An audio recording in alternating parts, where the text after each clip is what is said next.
Hey, what's going on, champs? I'm Aaron Deliosa. Welcome to an Immigrant's Life podcast, my podcast about immigrants and immigration and everything in between. Thank you for listening and downloading the show, and thank you for supporting my dad.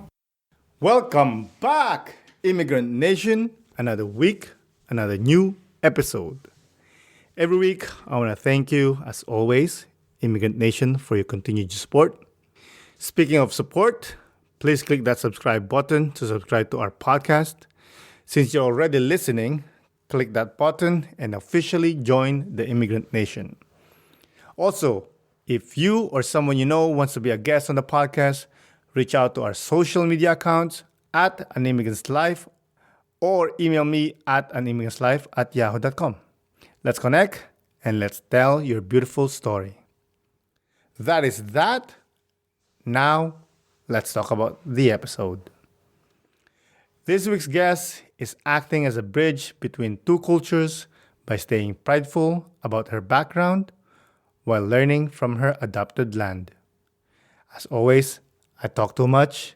So, without further ado, let's get into the show. Isa, dalawa, tatlo. Today's guest is an aspiring writer-director that is as exquisite as the Romdul flower, but also fierce on the volleyball court. Everyone, please welcome Jeannie Neth. Wow, I was not expecting that at all. That was very profound. Thank you. Chumripsuo. Oh, Chumripsua, Chumripsua. And Akon for coming on the podcast. I really do appreciate it. Thank you for having me. Thank you for having me. It's an amazing opportunity. Oh, thank you. Before we get into details, please tell the Immigrant Nation where they can reach you or if you want to promote anything. They can reach me on Instagram, Jeannie x Neth, or on my email. And I would just, honestly, there's no certain institution or anything that I want to promote. I just want to promote my country. Just Cambodia. Anything relating to Cambodia, I'm there. I'm there. Yeah, you told me offline when we were talking that you're really proud Cambodian. You always been proud as Cambodian? No, that's the thing. No. I think being there and just like the society and the way I grew up, like I think we were always instilled with the idea of the American dream. So it took us away from being proud of like the soil that we're from. But moving away has allowed me to like wake up and ground myself back to my roots. Isn't that crazy? You have to go away from your roots to appreciate your roots. Absence makes the heart grow fonder. But it's also like a magnetic pull. It's like, I think the older that everyone gets, we struggle with a sense of belonging and community. And the older that I get, I just feel myself going back to my roots in any possible way.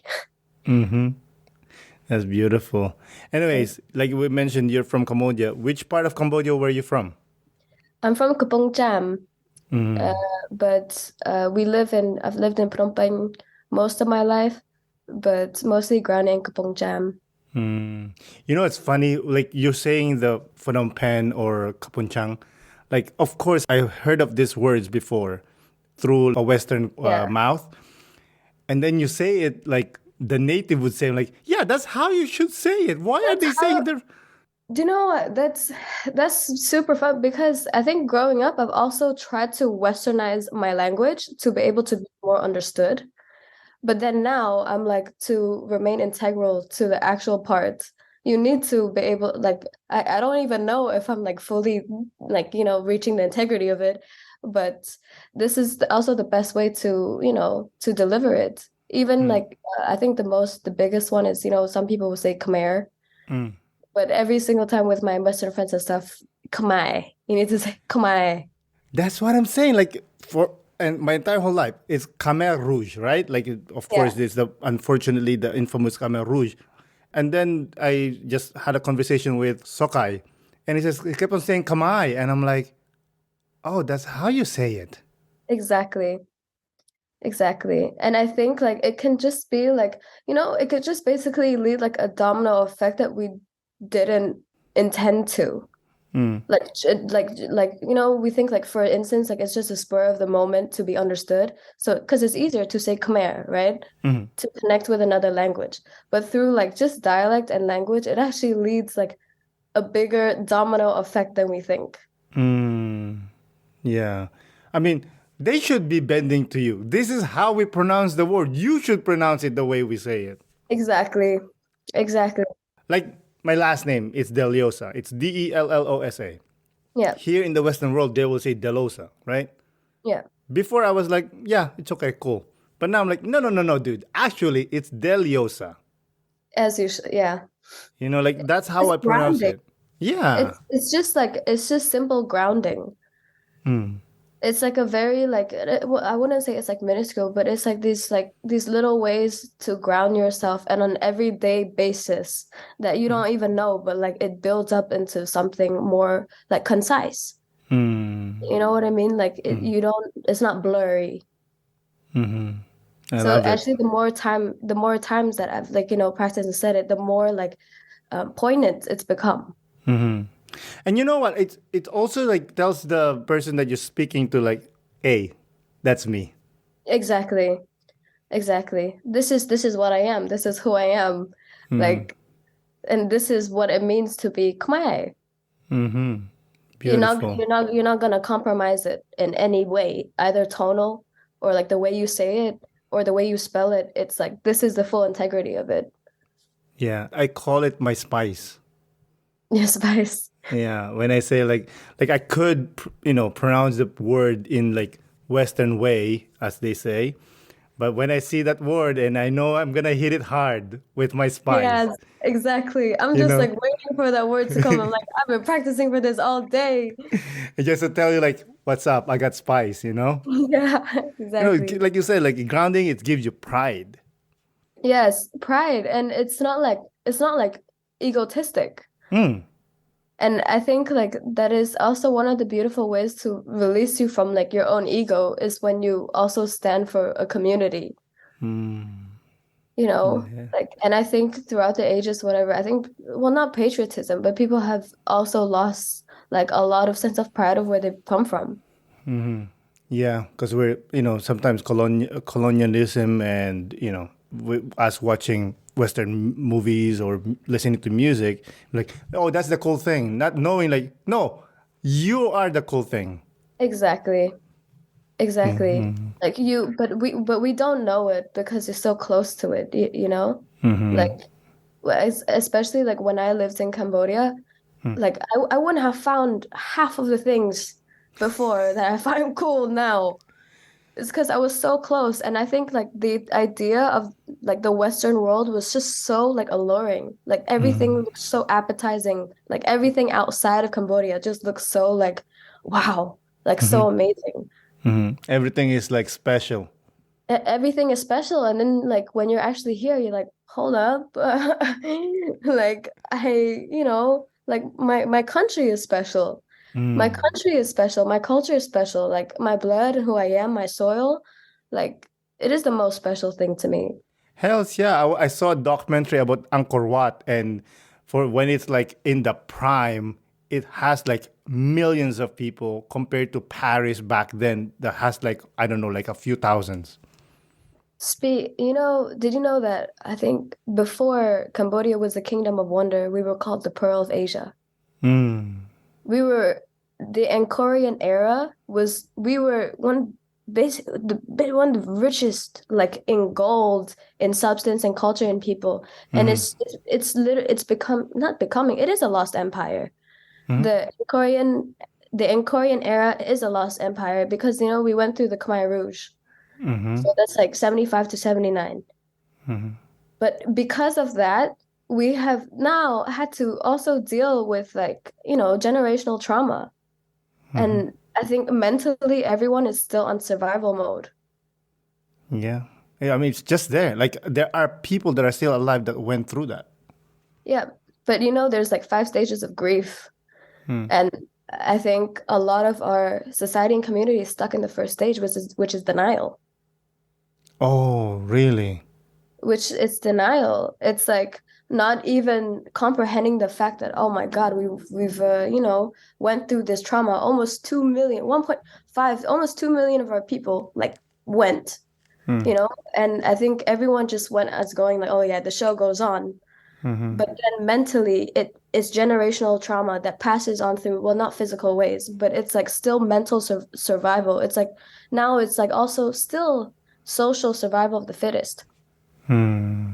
even Definitely. economically. You mentioned Khmer Rouge. I want to ask you, which one do you think is more detrimental towards the progression of Cambodia? Was it the colonization of France or the reign of Khmer Rouge? Oh, the reign of Khmer Rouge. I think the colonization of France, I mean, it could be I think it depends. It depends on the opinion, but I think like it's also a lot of it gave us a lot of positive as well. Like we a lot of our language also derives from French. So like where we say no bang, bread, pain, same, piscine, pool, same.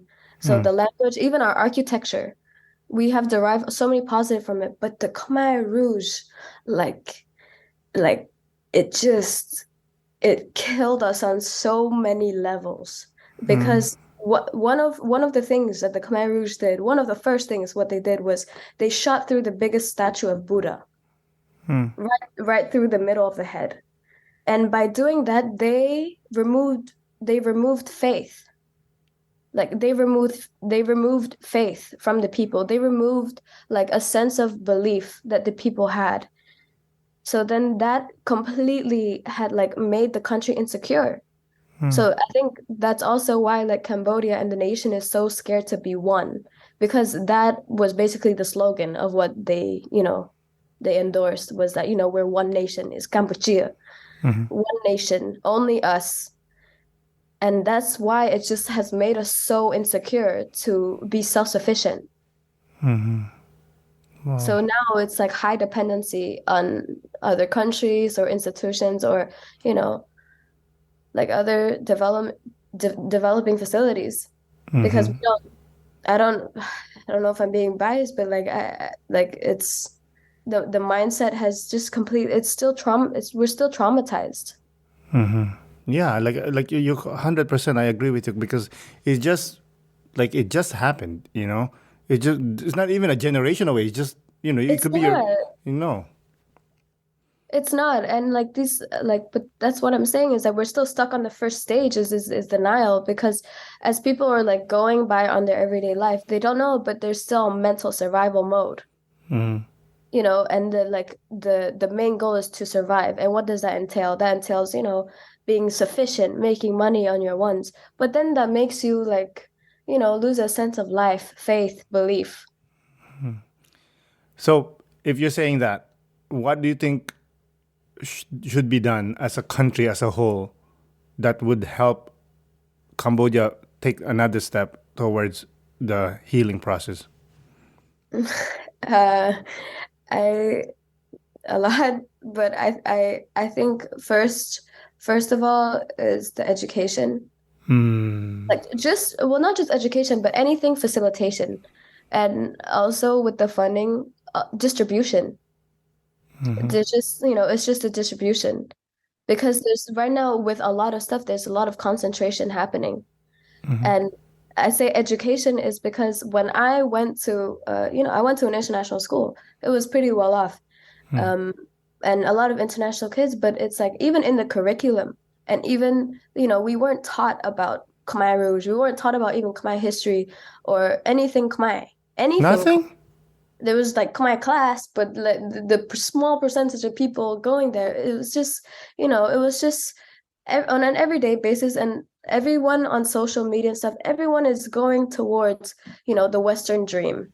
I don't think people, or especially kids this generation, see a lot of substance in our culture. So I think that is why I think the people with the most privilege have actually the most responsibility. It's Um, it's it's just a mindset, and it's just a matter of just honestly, like I know this sounds super cheesy, but just love, honest, just affection. I think I think affection and love just goes a long way. Kindness. Just being kind, because the way that people treat each other has already creating that invisible gap. Yeah. There's not much you can do about the financial gap, and then like on the economic gap overall.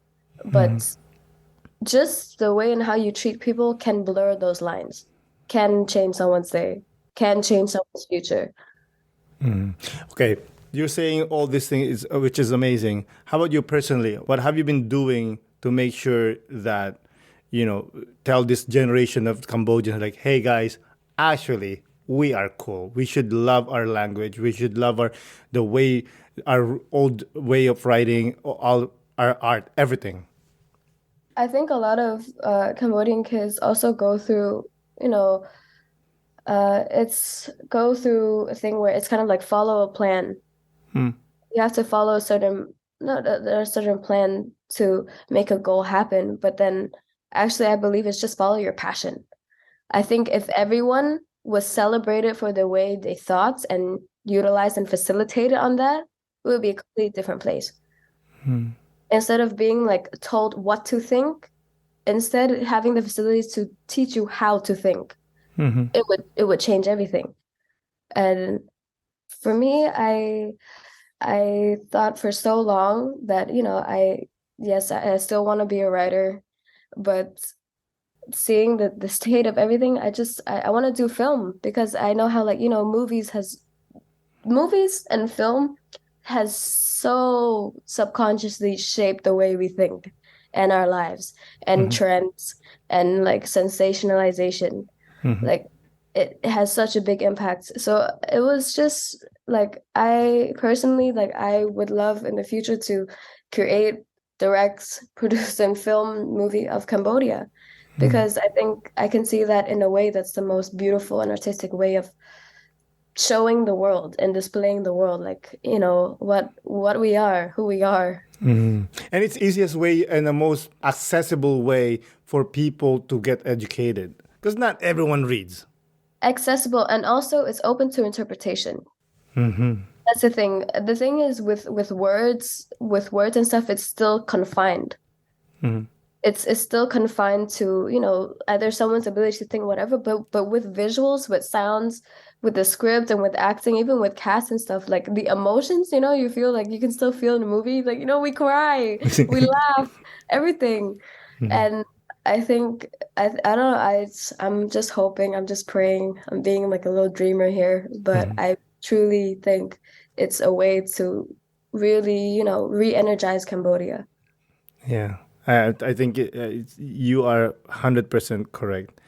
Let's get back a little bit about you. You mentioned that you went to an international school in Cambodia. That means Yeah, you're doing all right. I'm doing all right. I'm doing all right. Can we talk about a little bit how your life in Cambodia is? Yeah. My parents, like, they're the most dutiful. Like, my dad, he's obviously, I'm a dad's girl and I'm gonna be super biased, and he's like God to me, but he's a man to me because he's so comfortable with his femininity. And this is also one of the points in, like, Cambodia that I wanted to mention, is masculinity and femininity. Is that sometimes ego gets in the way of you being able to reach your highest potential of, the masculine or feminine that you possess. And I was able to see, like, a man who was so comfortable with femininity, and then a woman so comfortable with her masculinity, that these puzzle pieces just, it just ignited, and it just like sparked us. It connects and works together. It's better, because there's no suppression of None. abilities. Exactly. No, like there was no suppression of ability. Everyone was just like really pushing you to the best of your capabilities. And I just saw it lead by example, especially my mom. Like, my mom is the most beautiful woman I've ever seen, met, She is felt. pretty. I saw her pictures. She's but she's very intelligent. She was so smart. But the thing is with both of them is that they have always grounded themselves in where they come from. So Cambodia, if I try to be like mom, whatever, come on, she will, hop on it and be like, no, no, no, no, no, no. You gotta remember where you come from. Relax. Ain't no international school, bitch, like here. So, since this your parents are like for you, like you said, gods. Yeah. Does it put extra pressure for you to succeed, quote unquote, succeed, or make them proud? No, because I have two older sisters. They take the grunt. You're okay. I'm good. Like this is this is where I'm like, oh, thank Jesus. But I've just been so blessed with my family because everyone, not just everyone, but I think being in a very woman-dominated family where I was able to see women like just flourish, like without any bound, like despite the bounds of masculinity in the society, they have been able to, be self-sufficient and independent, like just free and like no man or no nothing because Cambodia is just a very patriarchal society, much like Asia, but like to I think that's why it's so empowering and liberating to see when women are able to also hold ground and then stand for like what they are and everything. It's like the most enlightening thing. Yeah, especially coming from your family, growing up, like, oh, mom's a badass. I am a Yes, badass. literally. That means I am. Like mama raised no bitch. Exactly. That's beautiful. I love that. So you mentioned too that you moved to London 7 years ago. What brought you to London? I think it was because my sisters had already been here, and I think it was time, like it was when the London, like moving here, I went to Epsom College, which is like in Surrey, and I went to boarding school. I lived like the whole like wild child life, but it was so amazing because I think I was just so like embracing of the whole process. And but like that also helped me to stand ground. I think the most that I learned to do was communication, to how to communicate, how to communicate, how to stand ground, and also how to like celebrate my own culture. Like, because I was the only Cambodian there. I was but A lot that of was pressure. no, it wasn't pressure. It just felt like, it was so beautiful because it was like, that's great because now everyone can know what Cambodian is, like what Cambodia is made of. But that's what I mean. Like that, a lot of pressure because it's only you. Whatever you do, you are Cambodia. Yeah. So if you do something that is negative, they'll look, oh yeah, that's what they do, Cambodians. No, no way. Because also I also stood and held myself like I'm human. Like at the end of the day, like I'm human. And I think to be able to see everyone as like, well, not perfection is just a perception. But to understand that, like, yeah, everyone, no one is perfect. Everyone makes mistakes and stuff, but it's the ability to hold accountability. And I think everyone values progress over perfection. Always. Every single time, progress will always win. And it's just the values. And this is what I've seen mostly in the Western world is that like, I think in the Western world, like, people don't, like, the values aren't that strict or there's not much discipline.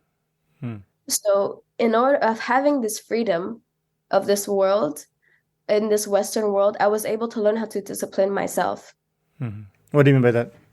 without being imposed, like without being like obligated to do anything or imposed to believe in something or to follow a certain plan. I had the freedom and the space to choose my own principles and live by my own philosophy.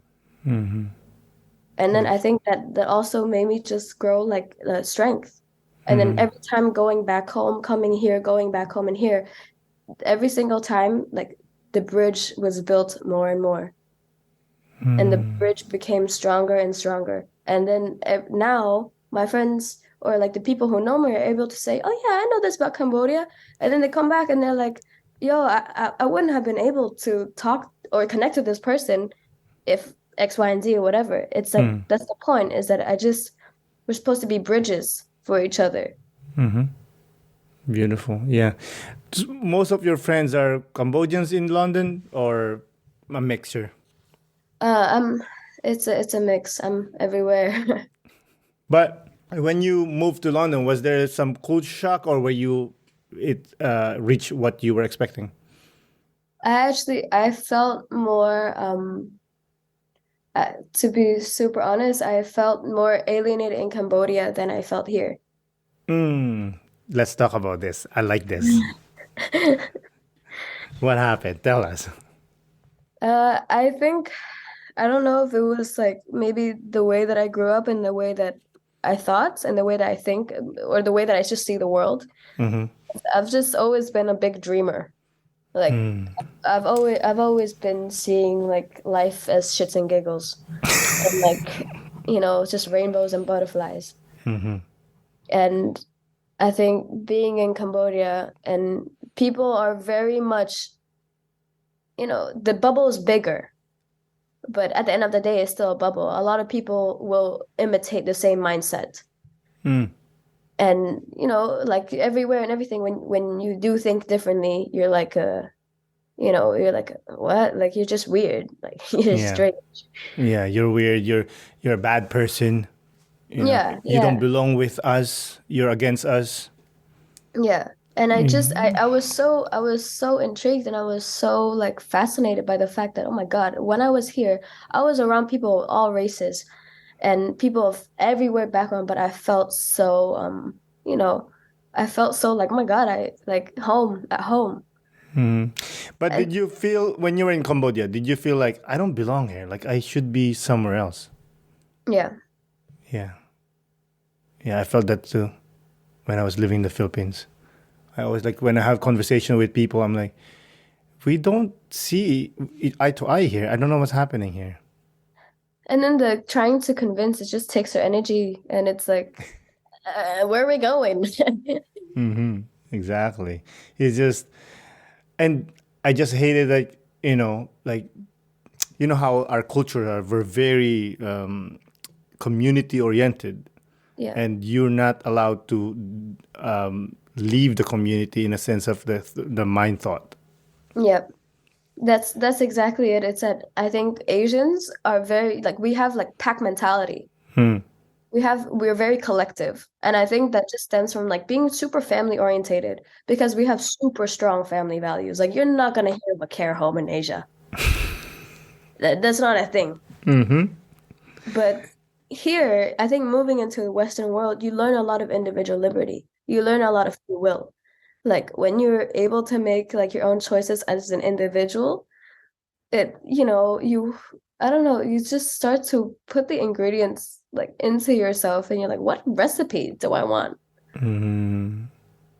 The freedom. The freedom. And then you start just actually like manifesting like the life. Energy, I'm a big believer. Like energy is a very real thing. Well, it is scientifically fact that there is an energy. It is, yeah. But I think it's just very stigmatized because you can't see it. Because it's not science. Some people are like, oh, how do you know? It's not. You cannot prove it. Like mental health. Like mental health. And I think that's also one of the things like stopping why also the Western world is so advanced in the way that it is because it really, caters and it really pays attention to the mental well-being of people. Is Whereas it? we're more about efficiency. Yeah. In Cambodia, you mentioned the mental health. How is the progress? Is it slow? Is there like there's a crack in the shield, or none at all? Uh, I don't think there's any momentum that has been started because of the fear. Because of like, being when the buildup of something is so credible, like just the fact that like something you can't see isn't real, It just will keep on minimizing the thing that's not. So the gap just becomes wider. And then like for someone to momentumize that, it's like it's a lot. I think it's a lot. Like you have to take on a lot.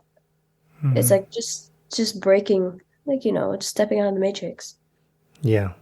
Just to admit that, hey guys, by the way, I suffer from anxiety. You Yeah, know? it's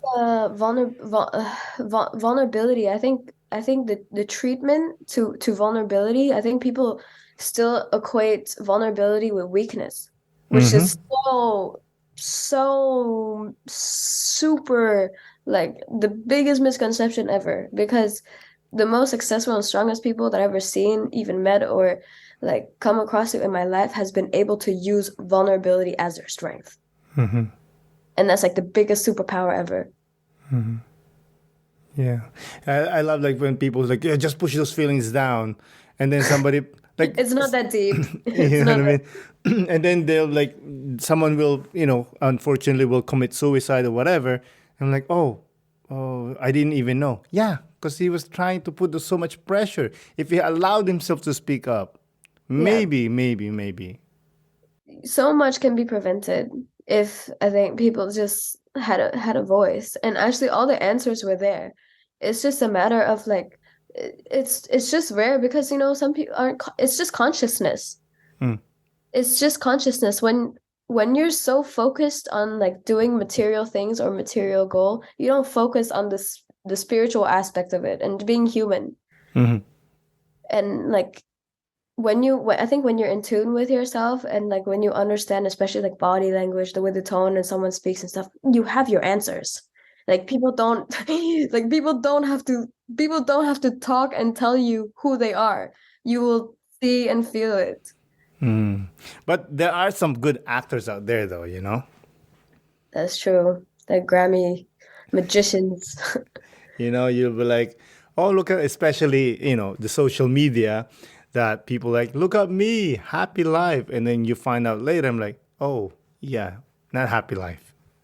But to be fair, like who would post the bad parts? There are Like, some people that post bad parts, but also sometimes to get attention. right. There are some good ones that like actually post good bad parts that show like, hey, I'm human. I think I don't know. I think the use of social media has like gone way out of proportion. Like before, like the idea of social media was a platform to share your art, what's going good and everything. And now it's like about debunking people. Like just dissection. Like now social media is dissection. It's also a place of like anxiety. It's a place of like comparison. It's not healthy anymore. I know. I have a friend that talks about that. Oh, how come my life is not? I'm not successful because this and that. While this person, you don't know what that person's going through. You don't No. know, if what he's posting or she's posting is real. Why are you comparing yourself? Like, there's a saying that comparison is a thief of joy. Yeah. Yeah. Comparison comes from ego. It's like when oneself, like when you're not secure. Like, and I found like through my own journey, I found like the times when like my high degree of like comparison comes to me is when like I wasn't secure. And when I just didn't feel confident or I didn't love myself, that was when the ego was like, let's turn it up a notch, honey.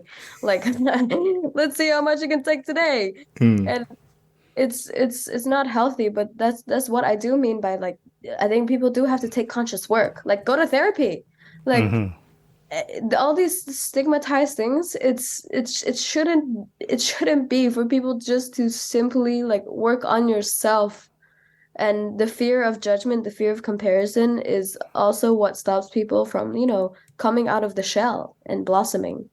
To be fair, some people don't want that to happen. How? What do you mean? Again, it's like social survival of the fittest, so it's like just putting each other down. And when it's like when you're not competent to hold X amount of light, you like people would take yours. And it's a magnetic thing. it's like opposites attract, right?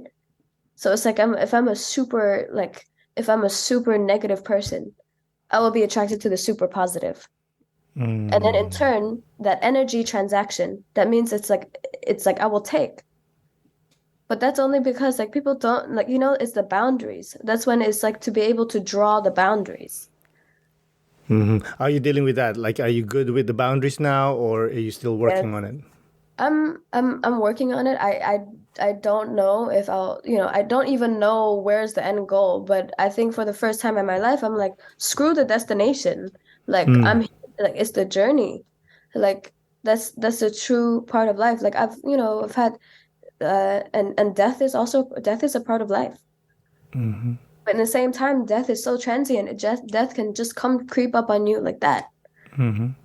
So it's I've been taking a lot of time to study just myself, like just being human, feeling my emotions and everything, and just how I've seen my energy or like the ingredients that I've integrated in my life or taken away has changed my life completely. Like especially the people that I surround myself with has changed my life. Yeah, that's the most important thing. What the people that you surround yourself with, and people don't understand that. Like, sometimes they'll say, "Oh, he's my friend since high school." Let's say, yeah, but you That was didn't have high a, school. yeah, you didn't have a choice then. Yeah. You can cut them off now, especially like you said earlier about negative people attracts positive people, or vice versa, or whatever. I'm like, yo, I hate negative people. I hate it. Like, because it drags you down so much. Like the complaining, or like, oh my God, life is so hard, or oh, I'm always gonna be bad. I'm always gonna be, bad luck and whatnot. Like, okay, fine. Well, do something about it. Yeah. I think every root of negativity comes from just a place of like pain. Like, and it's just a place of pain. Like, and it's a matter of like whether you're a person, good enough to help to redirect them, or just to be like, look, honestly, I can't afford this energy anymore. It's not like I'm flipping you off, but it's like a simply that I cannot afford this energy around me. And it's like for the world, like for the world, like it's just civility and uh yeah, sorry for Yeah. what I was gonna So say. yeah, no, I understand what you're saying, but of course it took me time to have that wisdom and the courage to say to a person like, you know what, dude, we're good. We don't Yeah, need to be hanging out anymore. It's fine. I'm yeah, not mad at you. I hope you're not mad at me too. But it's not working. Dude. What's ever happening here? yeah, because was, an eye for an eye makes the world go blind. Amen, Gandhi. It does. It really does. And like it takes, karma's real, and she's not always bad. No, it's a She's positive and negative thing. it's a simple thing as like what you put out, you'll get back. And it's just trust, the trust in yourself and the confidence. I don't know. I just for me, it's just like the way you see. Oh, yes, on that point, I forgot. And I think the part of optimism is that to understand that everyone is evolving every day. Like you're not the same person as you were last week, last month, last year. So like allowing that space for like the people that you love to evolve without holding, without being confining or to be confined is also freedom in itself because you have the freedom to make mistakes, but also the freedom for someone to like hold themselves accountable. Amen. You seem so very sure with yourself, being, for me, you're young. But what do you do to make sure that you are sure of yourself? Do you journal? Do you meditate? Do you exercise? What do you do? I think, man, I've tried everything. That's life. Everything. But I think one like yeah, I write a lot. Definitely writing is my outlet. Um Also, one of the things that I've just done a lot is mirror work. What is And this? mirror work is basically when you literally just look at yourself in the mirror and you have to look at yourself. Hey, easy for you. You're pretty. This face here, no bueno. Come on, man. You're not that bad. But it's no, but that's what I thought. I've just looked at myself like so much, and I actually one of the things that's helped me is I've documented myself. Hmm. I've videoed myself through a lot of these points. And now I have a whole collection of myself. Like, it literally looks like, oh my God, Susan and Beth in like each day or something. But this is when I realized, my God, like this is what human life is. In one video, I'll be like crying my eyes out. The next video, I'll be like wearing my dope ass sunglasses, and I'm like, "Phew, I can take on the world. You think you're a bad bitch? I am." And then, Hmm. it's just allowing like these waves to happen. And I think one of the things that has just really changed my life was, some people think of like a mantra to Hmm. grab them. I think of a symbol, Oh, I like that. like, whatever symbol that would basically connect you to your highest potential. Like, what is it? Like, if one symbol was to like encapsulate the whole of everything you want, Hmm. like what would it be? And only you would know. And I think every single time that I've thought of this symbol, it's gained its own momentum. Hmm. It's gained its own power. Every single time I've thought about it, there's like an extra detail added in. And then it just became real. So now like I'm her, like, and I didn't even see it like until like actually like until today, was that like every single day this symbol has been like adding detail, and then I just look at myself in the mirror, I'm like, wait, like I'm it. Hmm. And it just, not passing, and it just keeps like going. I think for me, the symbol that actually started was an abstract crown. Hmm. I like that. Thank That's you. beautiful. Yeah, for me it represents like, femininity at its like highest, Hmm. like at its highest power, but so warm and soft, like to the world, but still like I'm here like on a mission, like I'm on a mission. Hmm. Do you feel like you need to have an end goal, or you said earlier that it's the journey that you're enjoying it more? I want to be able definitely make a change in my country and give back to my family, but I want to know for a fact that I've lived and I've felt all emotion of life. I've done everything I possibly can, knowing that like, that I will never regret anything. Hmm. Like that I I want to make, I want to make generational change. I want to make generational wealth. Not it Not in doesn't the sense of money. not in the sense of money at all. And that's the thing, is that for me, like wealth, like to be rich is one thing, yeah, money. But to be wealthy, that's like, like happy, content, actually like, like living a rich life of substance. Like I want to wake up smiling, you know? Wow. See, here's the thing that I learned with happiness. Happiness is not every day. Yeah, There are days that you have to be sad, and that's right. okay. Yeah, There are, but for me, the way I approach this is there's 365 days a year. yeah. If you get at least, let's say 80, 90% of the days you're happy, you're You're having a great good. life. You're good, girl. You're good. You're good.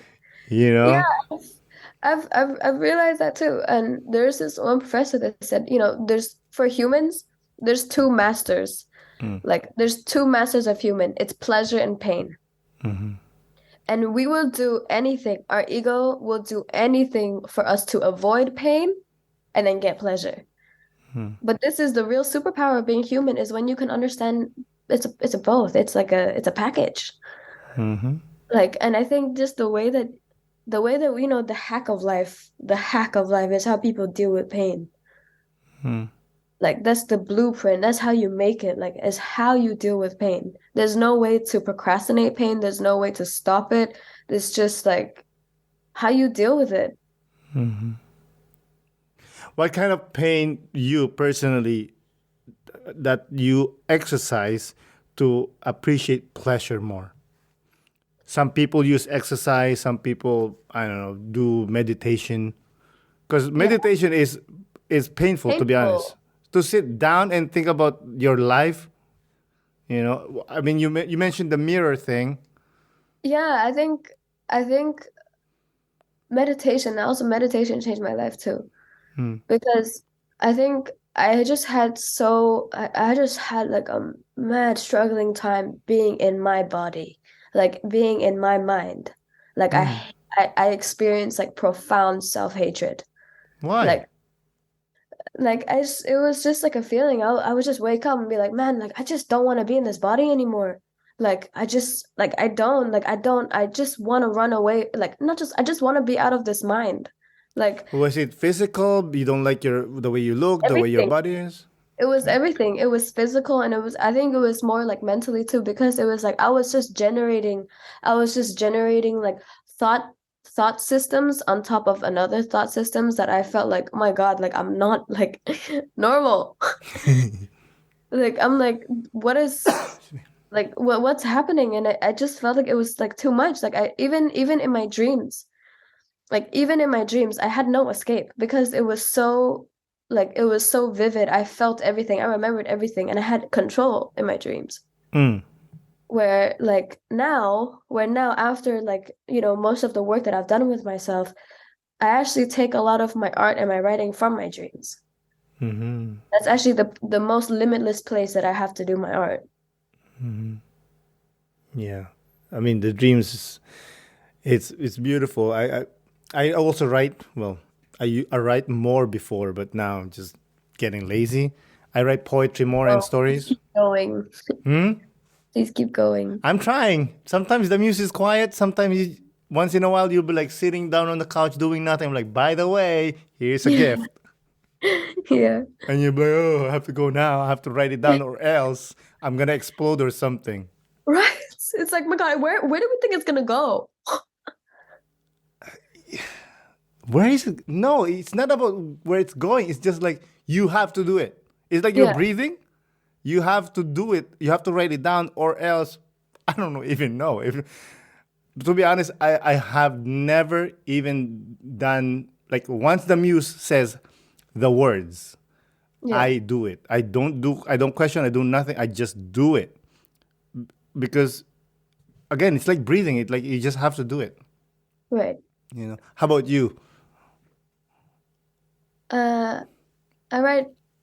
Actually, that was also one of the things that I enjoyed. I don't know if I saw a future in it, but as of right now, I'm like, oh my God, I've put myself. But I've been writing poetry for Hmm. so long, but I've just had so much fear of just putting my art and my writing out there because it's so vulnerable and raw to me Mm-hmm. that I'm like, shit, like if I put it out there, like, the world's gonna be seeing me, Mm. like my mind. And I think it was just, have you ever experienced just like writer's repulsion, like after something you wrote and you're like, oh my God, I just don't want to look at it. Like, this is what did I just write? I have that feeling every time I write. But the funny thing is, if I put it down, I haven't looked at it for like let's say months, and I'll go back and then read. I'm like, yo, this is good stuff. Who wrote this? I actually have those moments that who wrote this? And like, no, dummy, it was you. But it was you. It was the muse, to be honest. You know. Yeah. And and when do you write the most? The most you're prolific when you're sad or happy. When I'm happy, because when Hmm. I'm happy is when I see the most color in life. Hmm. And like I think when, even obviously even in sadness, it evokes a lot of like triggering emotions, but being, happy and positive, like the colors, like it's just so beautiful. I just feel like my mind's expanding, like with butterflies. I love that. I love that feeling. Like, oh, I'm not the same person anymore. Like 2 seconds Exactly. ago, I'm not the person anymore. No, and like especially with those like happy writings, like I'm able to, look at it. Like even Hmm. right after I write, like I'm not ashamed of what I wrote. Like and I think that's the thing is like when I write, when I'm not when I'm sad or like when I'm down or when I'm angry, I'm ashamed to look at it after. Hmm. But then when I'm happy, I'm like, oh my God, I can read it 10 times over. I'm not gonna get sick. I'm good. Hmm. You just want to perpetuate that feeling, but it's such a beautiful feeling because it's like, I don't know, I just feel like it's like it's just a big tsunami of happiness. Yeah, I completely understand. We're complete opposite. I'm right more when I'm sad. I don't know why. Unfortunately, that's what happens, Do you right? look back at it? Yes, actually, and I learned so much from it. One of my favorite poems that came to me one night was I woke up in the middle of the night and it was an anxiety attack Mm, and it was rough. And then the muse just whispered this line to me, says, last night she came. And that was it. I wrote that poem. Last night she came. It's a succubus that came and reminded me that everyone's gonna die. You're gonna die someday. yeah. And when I wrote the poem, it helped me accept that yeah, we're gonna die. So what? Enjoy life. And what? Like, you know what I mean? Like, if someone told you you had 24 hours to live, what are you gonna do? Are you gonna sit there and cry? Like, are you gonna like do everything you can? Hmm. Why should that be any different from life? Yeah, Like, I think it's just I don't know. In Cambodia, how does the culture approach death? Do you guys approach it as a celebration or is it a mourning?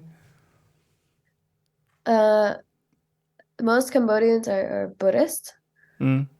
But I was just talking to my friend about it just now, and I think I have a different approach to Buddhism because Buddhism isn't a religion. Mm. It's a philosophy, it's a way of life. And through real Buddhism, you celebrate death because you understand it's a part of the cycle. You cannot have life without death. You cannot have death without life. Mm.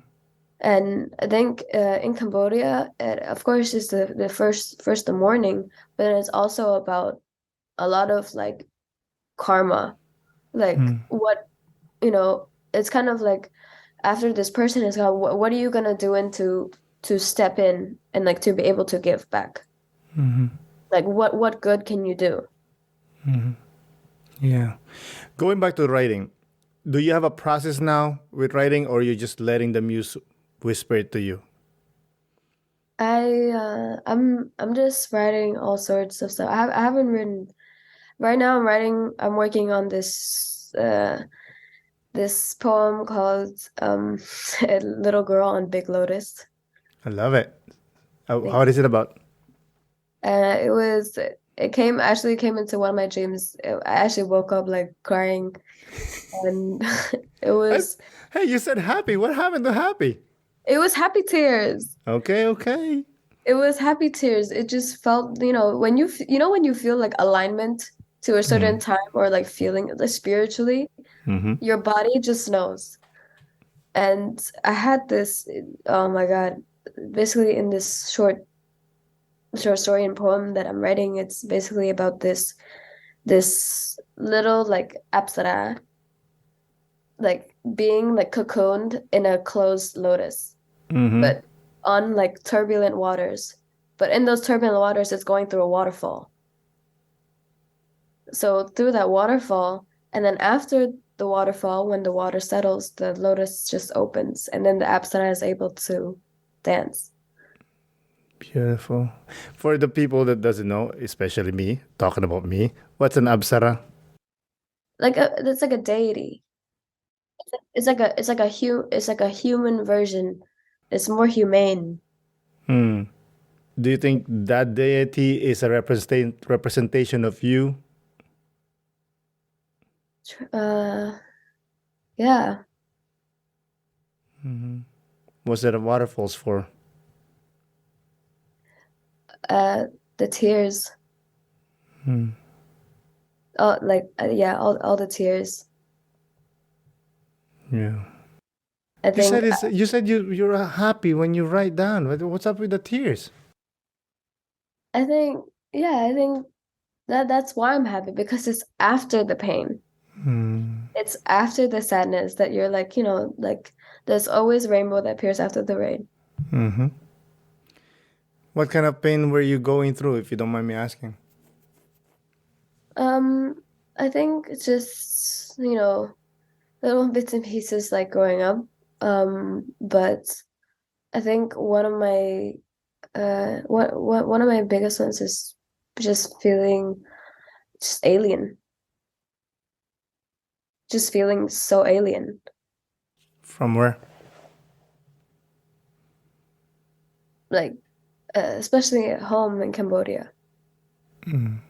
I just felt like I just I always felt like, oh my God, I have to box, I have to watch what I say, I have to watch what I wear and like everything um yeah, to like conform.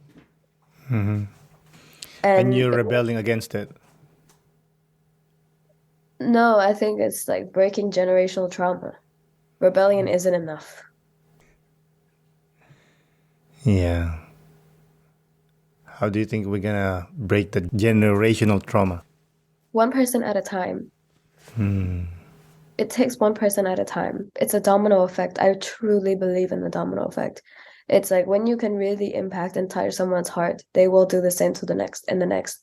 And then before time before you even know it, you're gonna have your whole army of butterflies. Well, going back to social media, do you think social media would be a perfect form of tool for you to share this wisdom that you have acquired? Yeah, I think I just have to get,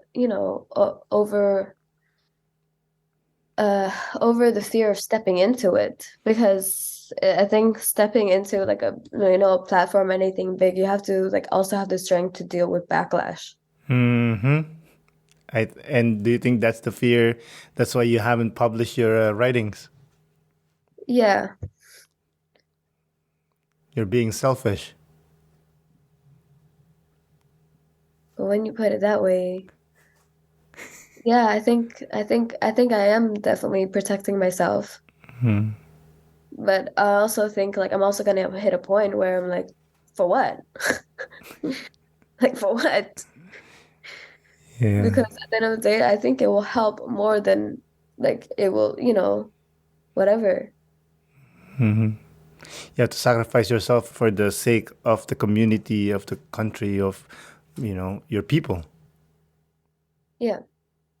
I didn't I didn't think about it like that. I think I've just been really shielding myself from allowing myself to do it because I think it's also you know, I don't I haven't heard of like any, especially being a woman, like any female writers or you know, like just in the art, like it's not deemed credible or respectful.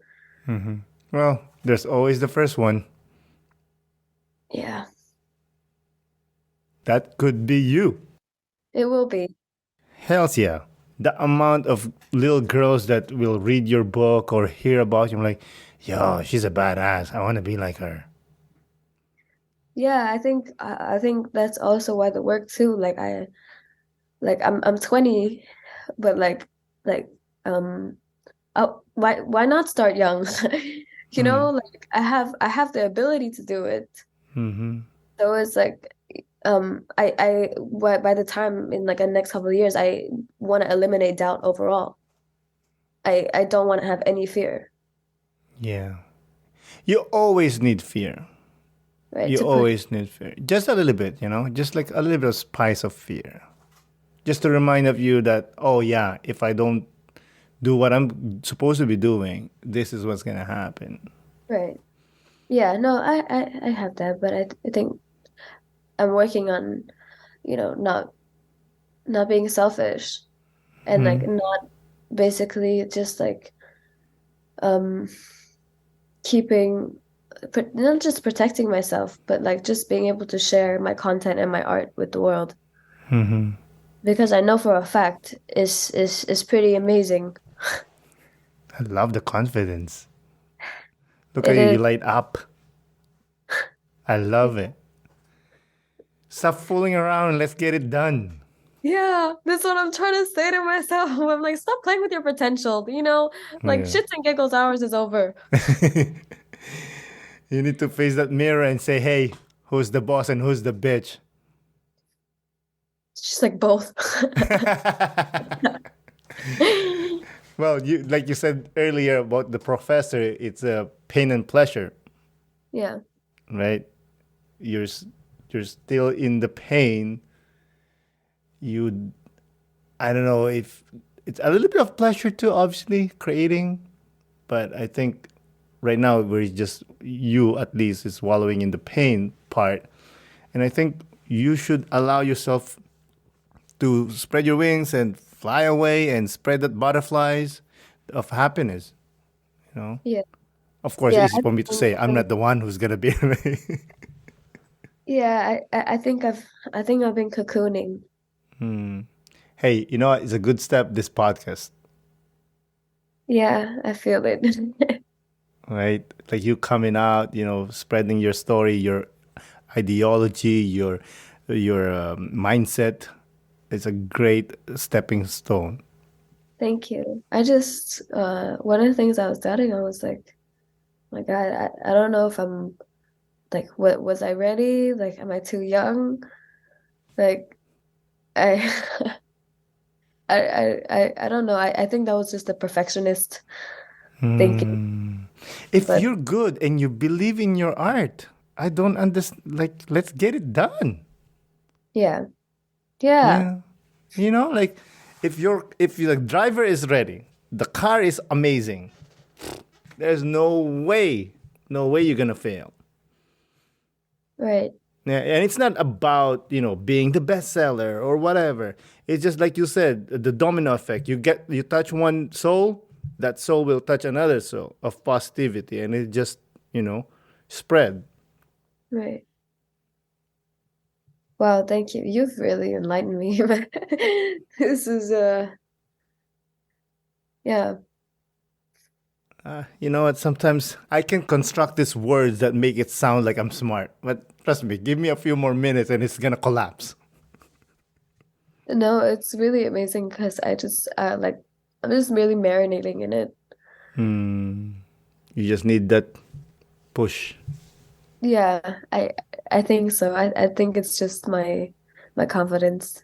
You are confident. What are you talking about? You're like the moment we start down, like, yo, this woman is confident, you know. And I'm not gonna lie, I'm a bit not like that's scared, but like I'm a bit hesitant with like talking to confident women because like even though I was raised by women, like literally I was raised by women in the house that I grew up in. There were I think it was 6 women. There's one dude. Oh, I'm So sorry. no, actually, I was glad I was raised by women Yeah, because it gave me that advantage of try to understand women. No one can understand you guys. You guys are we're too complex. we're connecting creatures. Like everybody, like everything needs the feminine touch. Hmm. a hundred Everything needs percent. the feminine touch. Like one of my favorites, one of my favorite classic literature is actually Frankenstein. Hmm. Mary Shelley, because, it was the idea of, someone trying to play God and create life without the feminine touch. And look what happened. That's amazing. I think that's the first ever uh, novel that was written by a woman. You know how she came to write it? They basically, I think it was on a super cold summer's, I think it was in summer or winter. But all these writers gathered in one house and they had a competition. And they were like, who can write the best horror story? And Mary Shelley wrote Frankenstein. I And read that's about that. Yeah, that's pretty amazing. So you're gonna be the Mary Shelley of Cambodia? the J.K. Rowling. I'm Let's also get trying it. to be like the, the J.K. Rowling. That too. Everybody, you know? All of them. That's beautiful. Listen, man, this is such an amazing conversation, and I can Yes. talk to you all night. Oh my God, thank you. But unfortunately, I think we're there. Before we close out, do you have any last remark or anything you would you like to part with? No, I just wanted to say thank you so much for your time and just allowing me to just, to just share my love for my country and my vision and just to be able to hold this conversation with you. I just feel momentum. Love it. I love it. Anyways, Jenny, Akun for coming on the podcast. I really do appreciate it. A good Chan. Have a good evening. You too. Bye. Bye. Again, Jeannie, thank you for coming on the podcast. I really do appreciate it. Thank you, listeners, for listening. This is Aaron Del Yosa for An Immigrant's Life. I'll see you guys later.